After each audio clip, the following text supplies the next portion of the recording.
sort of arguments you come up with. I represent Shelton State, and we have problems. I say problems, I call it fun. We've got a bunch of folks that want to come and organize, they want to do this, they want to have this sort of assembly, and I tell them that main foyer, that's a public place. Any place that you all have set aside and you allow anybody to come in and talk and hold, then that's a public place.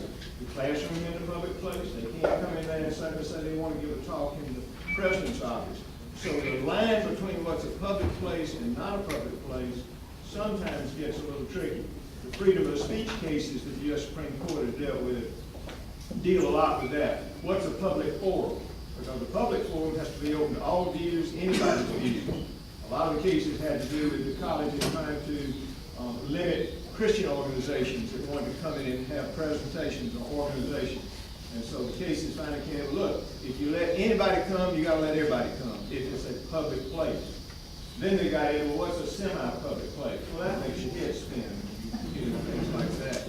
My understanding of the interaction that the courts have tried to wrestle with between 73 and 52, and again, I would say it's a very imperfect. It's kind of like putting a round peg in a square hole. My understanding is they've said you can't interpret 52 at its face value because that would mean you can't carry anywhere except on your own property. And therefore, since 73 came along and was a later act, our interpretation, say the courts, is that 52 means that you can openly carry anywhere in a public place, but you can't go on the private property of another. It doesn't say with or without the objection. A later case talks in terms about an objection or consent or permission. That's as far as the cases reach. We haven't had a case. They're all juvenile. Yeah, and they were all juvenile, and they were all dealing. In fact, the last one said, well, we don't have to worry about the fact you didn't prove you didn't have a permit because juveniles are under 18, and under 18 you can't have a permit. So they dealt with that case in that fashion. But the last three cases, and they all came bam, bam, bam from the Court of Criminal Appeals in 3 consecutive years. The last case was 1997. So we are dealing with law that has some age on it, and even in those cases, they would go sometimes on a tangent. So, you know, this is a typical lawyer answer. But I can tell you some things for sure. Some things I can say it's really a little murky if you take all the cases over the years and try to put together a language and say, what are they saying? What's the rule? What's the yardstick? I've given you the best I can give it. I hope there will be a case coming soon because we've got an Alabama Supreme Court that could answer the question. We've got a case coming. Well, then that's the way each one of these cases came up.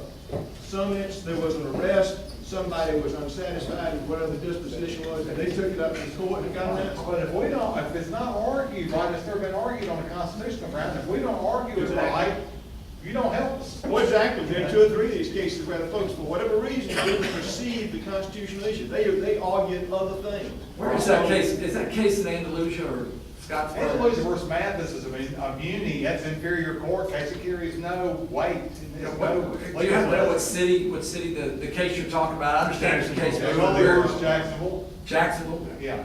You can appeal a municipal court conviction to the circuit court, and from there you appeal to the court of criminal appeals. This was a muni case with a motion to dismiss, and he used the argument you're talking about. But like I said, I don't mean to sound like I know everything. And as a judge, you got all these cases to go through. I'll read this 13, 11, 57, 5. And like I said, in the way I see the Constitution, we didn't give the legislators permission to make a lot of these laws. I mean, that's it. And in State versus Reed, like I said, clearly states you can't so restrict the right, turns it into a privilege. The license does that. That's right. The Constitution trumps anything the legislature wants to do. Go ahead, what's your question? I want to thank all you gentlemen being so gracious to see us all today. But Mr. Sexton, Sheriff Sexton, it's a lot easier question than most of the other ones have been said. Some of the wording in the back of the permits that you provide are stating that you can't go into any restaurant that serves alcohol while you're concealed. I know I actually spoke with her on Facebook. Are you the one that asked me about that? Yes, sir. I said no. It's changed. Okay, it has been changed. That's changed. It allows you to go into a restaurant that has a after you brought that to our attention, it's in the process of going through, it'll be, you know, but we have put the word out that that's been changed. Great. I appreciate you bringing it up, and it's been, that issue's been taken care of. Thank you very much for, listening to us. Thank you. That's all you have to say, sir. Judge, I think this question may be for you. How do we interpret this on the trespassing law if you're trespassing somewhere? It's 13A7(1). To enter or remain unlawfully, a person enters or remains unlawfully in or upon premises when he is not licensed, invited, or privileged to do so.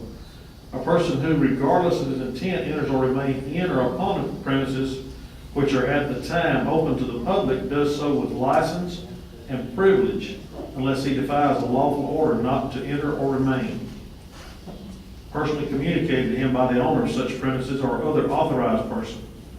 A license or privilege to enter or remain in a building which is partly open to the public is not a license or a privilege to enter or remain in that part of the building which is not open to the public, i.e. talking about the courthouse here. A person who enters or remains upon unimproved and apparently unused land, which is neither fenced nor otherwise enclosed in a manner designed to exclude intruders, does so with license and privileges unless notice against trespass is personally communicated to him by the owner of such land or other authorized person, or unless such notice is given by posting in a conspicuous manner. Would that have any bearing on what we're talking about here? Any clarification? That you enter or remain, a person who regardless of his intent enters or remains upon premises where at the time are open to the public, does so with license and privilege? I think what that says is the general law. If it's a public place, you start off, every citizen starts off having an open license to go onto that property. Now, if someone comes in and says, no, we're closing this down, or you can't come, you know, if it's called to your attention, I will say to you that the law that got most involved in that was back in the civil rights movement when you had the sit-ins at the lunch counters. Are they public or are they not? And that gave rise to a whole lot of litigation where it was determined they are public. You know, Crest would like to say, wait, this is our store, we're not gonna let you sit at the lunch counter, we can decide who sits at the lunch counter or not. And the court said, no, it's a public place, and therefore everybody in the public's invited. You need to keep everybody out and let everybody in. Now, there's been some about different sections. You'd have somebody go in, a lot of times they were prosecuted for trespass or trespass after warning. That's why you see all these posted signs there, posted trespass, because if your land's not posted, there might be a presumption you have a right to go on it. So folks who go into a store and yet want to go back into the manager's office, wait a minute, there's certain places you can go and certain ones you can't. Well, I think that I can speak that this is the position of the gun rights group, that when we go in a place, we enter with privilege. When we go in a public building. And there are a lot of corporations who follow state law, and they allow open carry. If you ask them, they allow it. I mean, you don't have to ask them, they already allow it. I could say Lowe's, Walmart, and, I mean, y'all guys can Target, several places like that, they follow state law. And they understand that the law is that it's okay to openly carry weapons in the state of Alabama.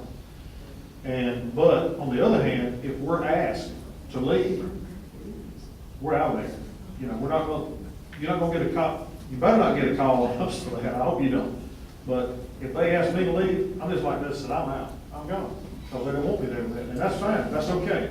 That's like no shirt, no shoes, no service. That's right. What you're saying, once they revoke that implicit privilege or license that starts off, we're gonna respect them. Well, that's the way that we see. If a business is open to the public without restriction, we enter with license and privilege.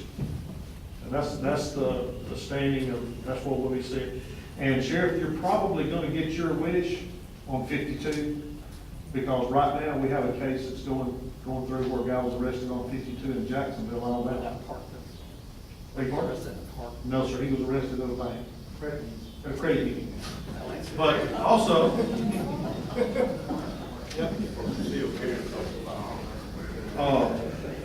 you know, this past year, or this year, we had a bill before the legislature to clear this up. And I'm not trying to put you on the spot here or anything, but the House bill, it was Senate Bill 337. And The sheriff's department fought us tooth and nail on that. I got right here a flyer from Alabama Sheriff's Association, and they compare us to, open carry can be compared to road rage on the highway. Sheriff, I'm kind of disappointed in this, and I think it's a little bit over the top. I don't know if you've ever seen this or not, but this is your copy if you haven't. Can I clarify about that? You sure can.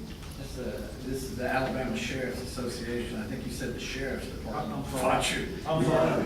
I'd like to make sure we clarify that, so there's nobody leaving here with, but I did not, I didn't testify in this bill. We wrote down letters on this bill, from the sheriff's office. So from the association, they may have fought you, and I think the guy that was actually down there was from Lee County, if I'm not mistaken, that was visiting on this, but, you know, I'm one of those that feels this is a very great issue, and it's gotta be dealt with either by the court or by legislation. What about the Constitution?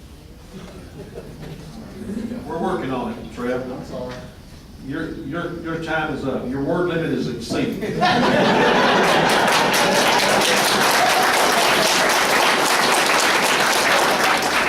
They're clapping for you because you did such a good job. Now, actually, the bill we had before the Senate, I don't know if any of y'all or some of y'all, I'm sure not aware, many of you are, basically would have taken 52 off the books. And it would have also removed the restriction to carrying in your vehicle, that you have to have a permit. All 4 states that touch Alabama do not require a permit for you to carry in a vehicle, only Alabama. And we feel like that's a restriction and a restriction of a right that we have that makes it a privilege that you have to have a permit to carry a vehicle. You know, that's an interesting thing I'll butt in. 73 originally said to carry concealed in a vehicle or on your person. It had to be concealed in a vehicle. And then I forget when it was, sometime in the 50s, they flip-flopped and moved concealed to person, so that carrying any kind in a vehicle, concealed or unconcealed, Right. became a violation of section 73. Yeah, that's what we tell you. When you open a car door and get 1 foot inside, you better have a permit. And we understand that. We don't think that's fair. We don't think that's constitutional. And I don't really think it's constitutional to have a permit to carry. I'm just giving my opinion, and my personal opinion, because of the way our Constitution reads. But however, we recommend that everybody have a permit. If nothing else, if you have, for lack of a better word, a scrape with the law, the permit says, hey, I've been checked out, and I'm okay. Another question I'd like to ask you, sir, Sheriff, is on permits, your age is 21. Is that correct? You can get it younger than that if you come in. Okay, my daughter was denied at 19. I said, you said 21. I don't know what her issue was, but if there's an issue for her to have one at 19, she can get one, but you've got to have a limit somewhere. But 21 is where we go right now. Also, with 21, we generally stay away from the issues with the university to have issues with Okay. I can understand that, but if you live in Fayette, they give it to you at 19 years old, and they come to school down here. That was just, my daughter couldn't get one, and she was driving to Shelton State at night by herself. And I don't mind telling you, I was a little bit perturbed about that. She shoots better than me. Anyway. On the concealed carry in your vehicle, it says that you have to have a permit to carry on a motorized vehicle, whether it's a motorcycle, boat, motor scooter, or it can be a, no motorized scooter, trike thing, any motorized vehicle. What I understand, you can't get into a boat without a concealed permit if you put your pistol in your boat. I think that's a vehicle. I don't think it has to be motorized. Am I right? Trev, you can speak, Trev. I'll give you extra 5 words. There's a description in the Code of Alabama that gives a description on what a vehicle is. I mean, it really doesn't say motorized or not, or boat. I mean, there's some, I don't know, there's not a decision I can find if a bicycle's included or not. But the problem is, it says. That may be in section 32, it's got to be Bicycle, right out those. It's hard to carry in. The judge said it's kind of hard to carry in a bicycle, but it's also kind of hard to carry in a motorcycle too. So that may be another gray area for sure. Anybody else got another question? What if you lay that gun or that knife up on the dash where it could be? I can tell you right now, you can be arrested if you don't have a permit for it. Anywhere in the vehicle, concealed or no, it does not matter. Eric, I believe. Yes, about a month ago, I was approached by an officer on a stop, and he was a county sheriff. At that time, I had my pistol in my seat. I had just came back from a gun show. I'd been Your working pistol all where, I'm weekend. sorry? Sir? Is your pistol on the seat? Okay. Yes, on the seat. And at which time, he pulled me back to the back of the car, which is fine. He wanted to eliminate the possibility of me being able to get to my car. Had no problem with that. At which time he told me that if my pistol was not concealed in my vehicle, that he would arrest me if he ever saw me again. That's incorrect. I wish you'd give me the time. Did he write you a ticket by some chance? No, What'd you get stopped for? busted headlight. Okay. He's incorrect. You can hang it off the tied to your mirror if you want to carry it like that. You can do whatever you want. But if it's inside the car, right now under the current law, you gotta have a pistol permit. He's incorrect. If you'll let me know what time, or give you a tag number and your name afterwards, I can find out who it was that stopped you. We can take care of That's it. one of the things where, I'm pretty sure everyone is in agreement with, that laws aren't being told to the police officers well enough, or taught to them well enough to where they can enforce it by the way it's written. So they're taking it on their own terms of saying what they want, saying what they think is right. No, sir, I would disagree with you on that. On 73, it's clear, and they're taught in the academy that you can hang it off your mirror if you want. And that's a clear-cut issue that if the officer said that, or the deputy said that, then he's mistaken. And if you'll be more than glad to provide that information to me afterwards, I'll find out who made the traffic stop, since it would be on our CAD, and I can find out and correct that issue. All right, I appreciate it. Thank you. Sherry? All right, on this scenario, standing on side of the street, minding my own business, policeman walks up, questions me about open carry, and asks for my gun, what do I do?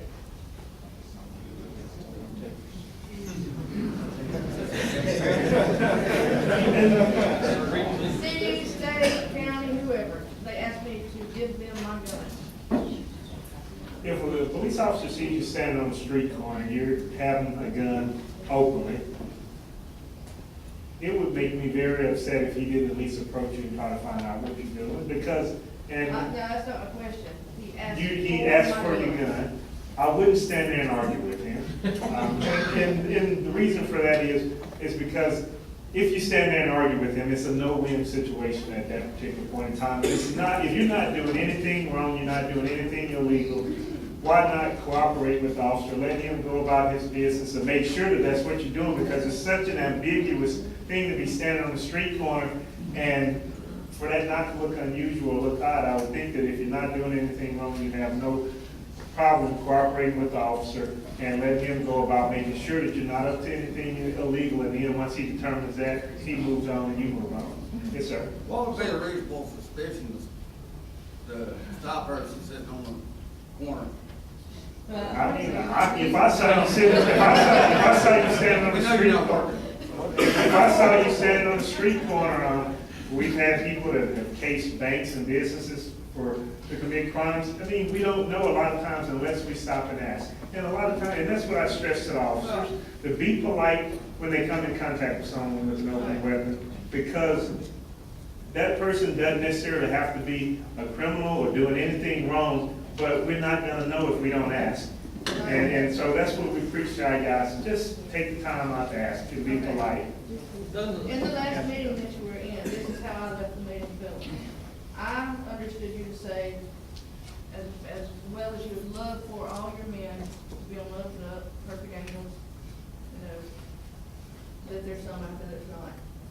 Who's to say, if I go to, he asked me for my gun, and I go to hand him the gun, that he doesn't say I was drawing on it? Well,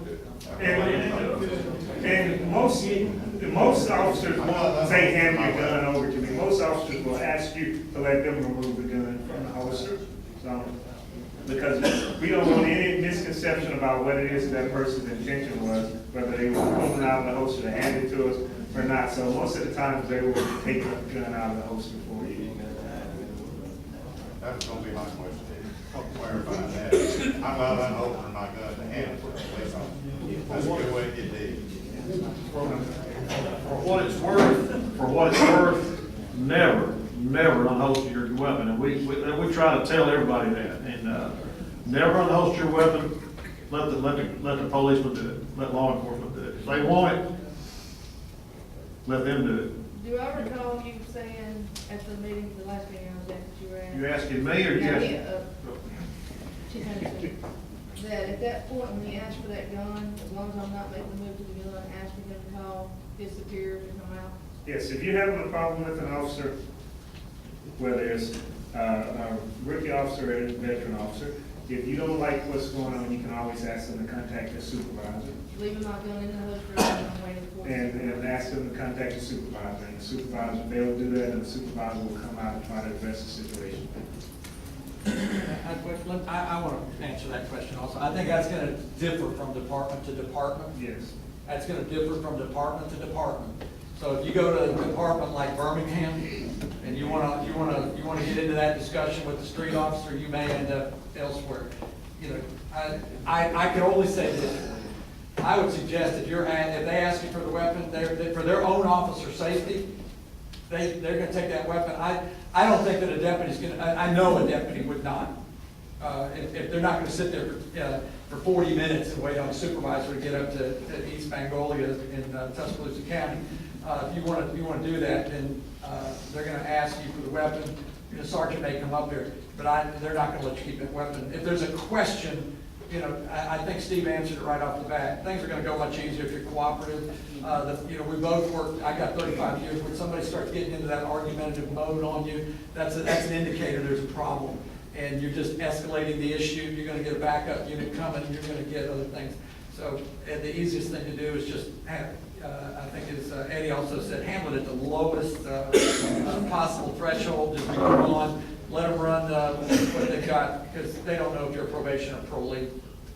At what part though can it become harassment by a police officer?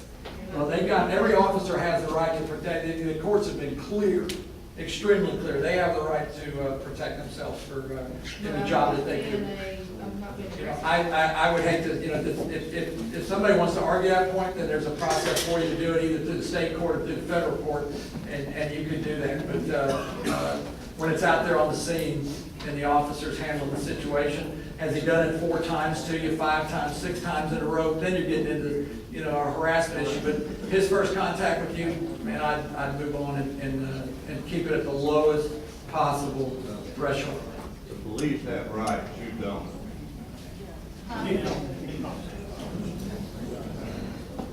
It's not Alabama law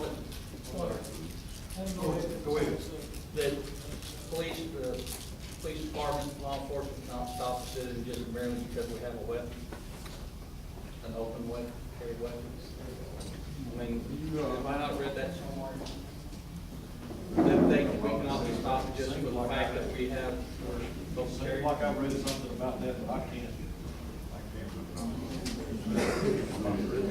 I don't know, to answer your question, I don't know the specific law that's written out. If that's the law, and then you just stated, why wouldn't we just submit to the police officer? Well, if that's the law, and they stop us merely because we have a weapon. You're going to have to show it to us. Neither one of us. I'm not familiar with the law that you're talking about. We're not familiar, but if I get a call that you're standing on the corner with a gun, then I have a duty and responsibility to go check you. I can't say I'm sorry. A rolling check, or I'm sorry. A rolling check, like if somebody calls me, and says there's a man with a gun in a stop sign, and he and I go together, then we've got to check you. We have a duty and responsibility to that person that called us to go up and find out who you are, what you're doing there, why you're carrying a gun in the open. That is a duty and responsibility that we have from being a law enforcement officer. What if not received a complaint I'm sorry? What if you haven't received a complaint, it's just somebody standing there with a pistol on their side, waiting for a ride or whatever? And about two, you know, there's like, you know, we can sit here and you can what if all night long. The question is, what time, where are you, what kind of neighborhood are you in? All those variables come into establishing what we're gonna do and how we're gonna do it. The gentleman in the back was very clear when he said, you know, we have rights to and the opportunity to protect ourselves. But my question would be, you're raising the issue of harassment. Does the guy come right back around and stop you the next night? That, you know, that's where you start getting into harassment.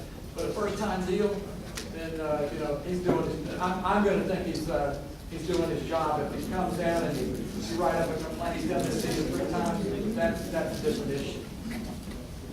Chief, Excuse me, I've got to leave. My wife's mother got put in hospice today. I told her at 8 o'clock I'd be there. So I appreciate it.